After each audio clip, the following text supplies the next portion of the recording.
Hello everyone, it's been a month since I last covered the latest Imperator Rome developer diary, so that means there's been 4 more since then and it's time to recap them in a new video. So far, as of recording, there have been 11 developer diaries in total. This video will focus on diaries 8, 9, 10, and 11. If you want a similar recap for the previous developer diaries, then please do check the description, the YouTube cards, or the end slate for the playlist of diaries and links to previous videos. So without further delay, let's begin. Diary number 8, Trade. Yoan describes trade in Imperator as being all about, quote, getting access to goods for your cities to make them better and meanwhile earn money on that trade happening, end quote. Sounds pretty simple, and generally speaking it is. A trade route is simply the exchange of one trade good that's in surplus from one province to another. It can be internal, so trading from one of your own provinces to another of your own, or external, trading out of your borders. So just to recap on developer diary number 2, a province is made up of about 10 regional cities. Individual cities do not trade. Instead, they produce the goods. Then the province handles the surpluses of goods and allows you to trade them. A city will produce 1 trade goods, and for every 30 pops, it produces an additional +1 trade good. So surpluses themselves are kind of interesting. Even if you already have a surplus of something, you can still import that good and stack it up and get more of its benefits. So for instance, if you have a lot of grain and you import more grain, you'll grow a bigger population faster. However, the stacking effects of surpluses, so that big population boost for instance, will only affect the capital city of that particular province. So it won't be a blanket effect to all the cities in the province, just the capital city of that one. So to do a mini recap on that, as it can get a little bit confusing with all of the different terminology, provinces can import as much as they want, and the stacking effects of the goods will affect the capital city of the province only. Now, establishing and creating an import route costs you civic power. If you need a recap on the power resources, look for dev diary number 3 in the previous video. So while there are other ways to get more routes into your empire to allow for more trade, it seems to be largely governed by the civic power resource. So that's pretty much how you get trade and how it works. Now we'll look at the benefits. As mentioned at the beginning, you want to improve cities and earn money with trade. So let's talk about the income aspects. Yoan explains that trade income is based upon the total amount of trade routes in and out of the province multiplied by commerce. So one of the 4 buildings that you're allowed to build in Imperator Rome is a commerce building, and POPs provide some commerce as well. So if you have a lot of commerce buildings and a lot of trade routes, you'll be making a lot of money. So with this information, it seems like you're encouraged to stack and focus trade in smaller areas, creating little commercial hubs. Yoan left us by listing over 30 resources currently in the game, each with their own effects, and showing us the trade map mode, which is extremely granular. It's not an even spread of everything throughout the whole world. You'll notice that there's only fish around coastlines and horses and elephants in particular regions, and with more resources being added, it's nice to see that nations will be hard pressed to get the majority of goods into their empires. Diary number 9, Diplomacy. A new type of diplomatic option in Imperator is to form a defensive league. This is essentially a chain of defensive alliances, but you have to be a city-state or a minor power to be in it. And it only takes up 1 diplomatic relation point, regardless of how many nations are in it. It also doesn't seem like it has a limit, so you could end up getting extremely large defensive leagues forming to band together against a large empire.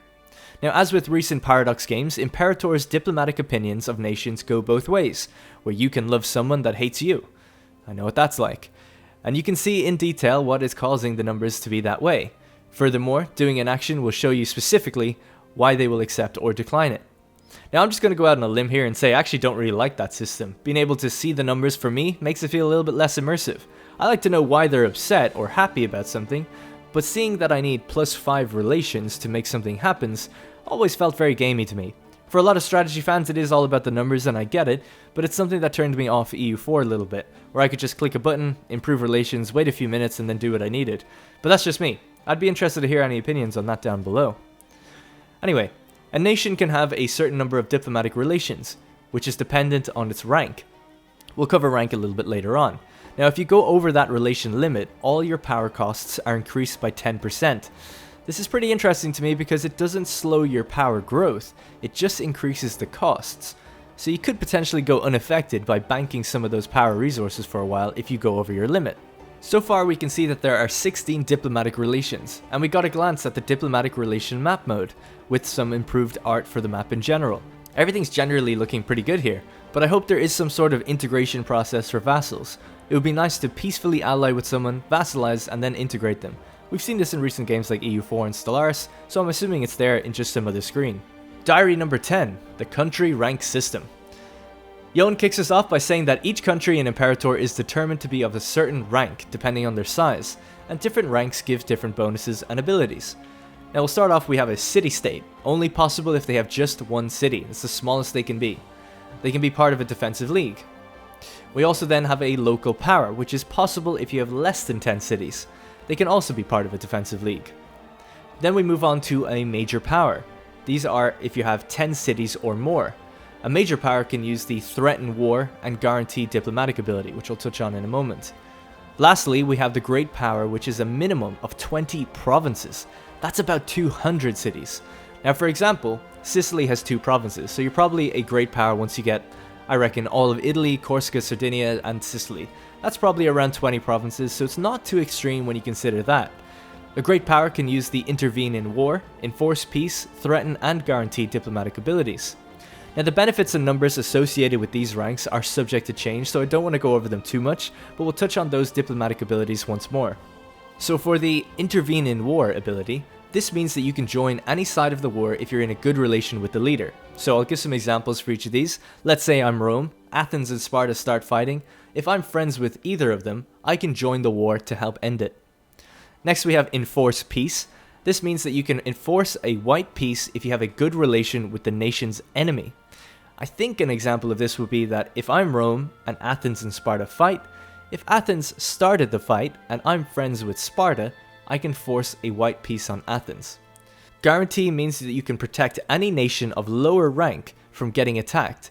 It gives you a casus belli on their attackers. So again, if I'm Rome and I guarantee Athens and Sparta then attack them, I've got the casus belli to fight Sparta in my own war. And lastly, we have Threaten War. Now, Threaten War means you can use a claim to demand a nation give you a city or a province to avoid a war. I'm not sure what this system is doing behind the scenes, but maybe a nation weighs up their odds in the fight against you and gives in if they think they'll just get annihilated or if they can't find enough allies. Diary number 11, Unit Abilities. When it comes to selecting an army, there are several unit abilities that you can do to change how they fight, move, and organize themselves. We could spend a long time going through each individual ability in this developer diary, but to save time, I'll cover the overarching mechanics at play. First up is reorganizational abilities. These are almost like quality of life features. They allow you to split your army in half, detach and create a new unit, merge units, and disband them. There's also the neat Recruit 2 ability, where the unit will automatically march to the army from where they're made.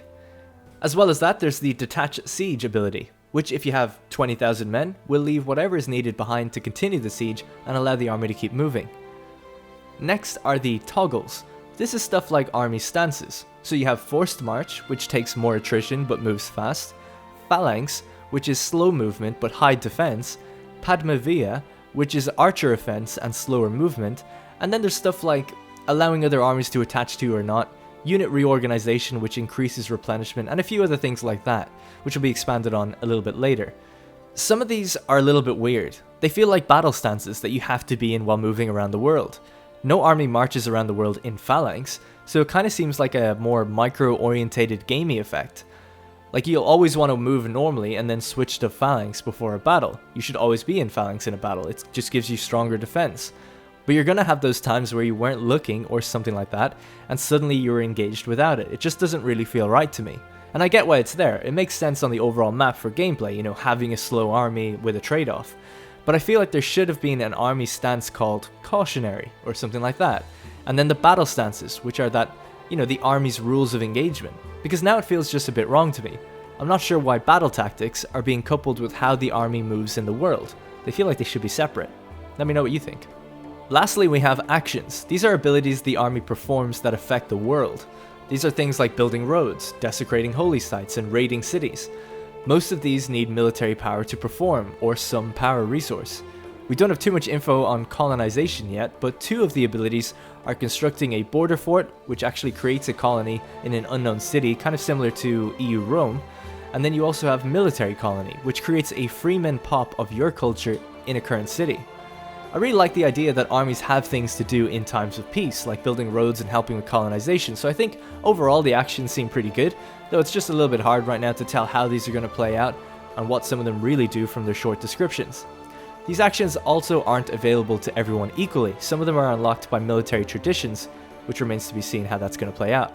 And that's pretty much it for the last 4 developer diaries. Let me know what you think of the features that have been outlined by Johan and the direction of the game in general. I'm still really liking what I'm seeing, and I'm eager for them to showcase just a bit of gameplay or some new footage to get, kind of get an idea for the look and feel of the UI and the moment-to-moment gameplay, what that kind of looks like.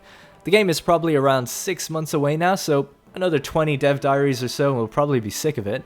Anyways, that's it for the video. If you like these summaries and you want to see more, please consider liking the video, sharing it with your friends or on forums or on websites.